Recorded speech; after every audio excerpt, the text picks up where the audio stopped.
Happy Halloween. I'm a bat today. It's going to be hard to tell, but I have bat wings and bat ears. So, yeah, this is today I'm recording this. It's Halloween, but this is our November Tech Coach newsletter. So, let's take a look at what's going on here.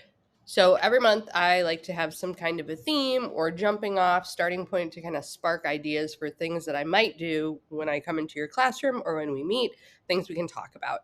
So this month my theme is all the Googles. So basically anything and everything Google, call me in. I'm up for the challenge. Let's do something in slides. We could do a stop motion animation. We could just do like a how to use slides. If you're teaching littles, I can come in and teach like tips and tricks. We could do drawing tools in Google Slides. We could do Google Sheets. We can learn about, formulas, or we could use Google Sheets to create pixel art. I don't know, meet with me. Let's sort out your Gmail or your Google Drive. Like, let me know. What are you interested in? What can we do? Like things that are currently going on this month. I have been doing some work with Adobe lately. They have been really kind of pushing hard on their newest features in Adobe Express, which is free for schools. I know last month I talked a little bit about Animate from Audio, and I would like to now extend a challenge to all of you that if you welcome me into your classroom to do an Adobe project, I will bring you a swag bag of Adobe goodies. So pictured in the newsletter here, I will do this as long as I have supplies. So I actually did a workshop for Adobe at the Illinois Art Teacher Conference, and I had some leftovers. So my leftover prizes now will get pushed on to you. So invite me into your class. Let's do an Adobe project, and I will give you a bag of sweet, sweet Adobe swag. So I am including an article that just came out today regarding President Biden's AI executive order and what that might mean for schools. And basically, it's creating some guidelines for how tech companies, run their tools and how schools might implement tools that use artificial intelligence. One of the things would be like watermarking or flagging content that is AI generated, which interestingly enough, some tools like Adobe Express, for example, if you do generate something using their AI tools, it does have a watermark in the corner that says Adobe on it. So that way it's very clear to the viewer, hopefully, that this was an AI generated image, and hopefully more businesses and services kind of take that into account. It makes it more difficult to, plagiarize or cheat using these tools. So, for example, that's just one of the steps that, are recommended to take place. Also, some protections about data privacy with children, on top of the many, many things that we already have. So, if you heard any news about that, this article will hopefully give you a little bit more information.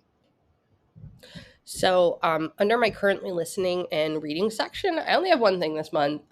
This is actually an isolated episode within a larger podcast that originally started about like multi-level marketing and kind of the scams that happen from that. And this particular season, the podcast is called The Dream, is all about life coaches. And but this particular episode, you don't need to listen to anything else within there. Any of that rest of it exists on its own. It's very interesting because it talks about that culture or philosophy of like just work hard and strive and pull yourself up by your bootstraps, and if you're not successful, it's because you're not trying hard enough, and how that gets used and abused in systems that are just bad, things that are just systemic inequalities, and how that affects the physical health of populations and how it disproportionately affects certain populations. And there's just a lot really kind of pointed out that I thought was very interesting, and that all teachers can kind of take into their own practice and kind of internalize, and just that whole culture of like self-care and how self-care doesn't solve everything when there are issues outside that like no amount of self-care is going to solve systemic inequities. So it's very interesting. Not a peppy podcast by any means, but a good listen if you're up for it. Then in our list of upcoming PD later this week, I will be at IETC, the Illinois Education Technology Conference. So I'm going to be presenting all about early elementary computer science and computational thinking. I have like an escape room, like a breakout EDU box activity that I'm going to be presenting to teachers. I would love to bring this back to all of y'all if you want to try that out as well. And I will be presenting about doing your own version of the Flocabulary Lyrics Lab, which I actually presented at a WeVideo webinar last month or the month before, but I'll be doing a whole presentation on that. Some other upcoming PD events. There is a regular Ed Tech networking meeting hosted by Eric Santos, who is our regional Ed Tech coordinator. If you're interested, I've listed that there. And then later on in January, the LTC is hosting another conference that's all virtual called Secure Ed Schools, all about cybersecurity, data privacy, ransomware threats. So if that's the type of thing that interests you, check it out. Under resources, a hot topic, I know in Chicago Ridge this has come up a little bit lately, Classroom Screen has seen a little bit of a resurgence. Now, Classroom Screen has been around for a while. Classroom Screen is a website, an online tool that is very much, it's a freemium tool, meaning that there's a lot you can do for free, but if you pay, you get more. So there's more you can do. I have come across teachers that use both versions, good, bad, whatever. It just kind of depends on your use case. But it is really cool. If you haven't checked it out, classroomscreen.com. It's great for classes with, whiteboards, interactive whiteboards. It allows you to kind of set up your desktop space with these little interactive widgets, like a timer or even like a die that you can roll, it makes your classroom more functional, hopefully helps with classroom management. It's fun, it's festive. So if you haven't checked that out, it's worth taking a look. So I've linked that out in there. And then I've got my Google and Apple news. In the latest Google news, if you didn't hear, Jamboard is winding down. It's being phased out. So if you are a Jamboard lover, what to do, what's next, what the rationale is. There have been some issues with embedded YouTube players. So if you want more information on that, that's there. There have been some changes in Google like policies on the back end. So if that's the kind of thing that interests you, it's there. Under all things Apple, I linked out to the main page of the Apple education community. If you are interested in earning your Apple teacher certification, which is really great if you use iPads at all, it's worth checking out. I've done it. If you want more information, you can always talk to me. I'm happy to go through that with you. And there is the Apple Education Community Forum. So if you teach using Apple products and you have a question, this is a place where you can go and you can ask other teachers, other Apple using teachers, just questions. How do you do this? How do you manage this in your classroom? What do you teach for, how do you use Keynote? How do you use numbers in the classroom? How do you manage, Apple Classroom? Like all of those things you can ask other teachers and teachers that teach your subject area, your level of student. It's a great place to go and ask questions. And then let's talk about our shout outs and good things going on at the schools. In Chicago Ridge, I did a whole day of WeVideo author reports in the 8th grade ELA classrooms. We talked about how you can take a presentation, normal everyday presentation, not bad, but kind of level it up with some WeVideo tools like adding video overlays, adding titles, adding background music, all of that fun stuff. We did some planning. Ridge Central had their Monster Math night. I know Lon had a night as well. I did help with some planning over at Central, making it Halloween themed because I love everything Halloween. And at Lon, these are just notable. It's by no means all inclusive, but these are some of the kind of touchstone things that we did. Ridge Lawn did do a Flocabulary Lyrics Lab project, which is one of my favorite things to do. So if you hear me talk about it a lot, that's why. I'd love to bring that into your classroom as well.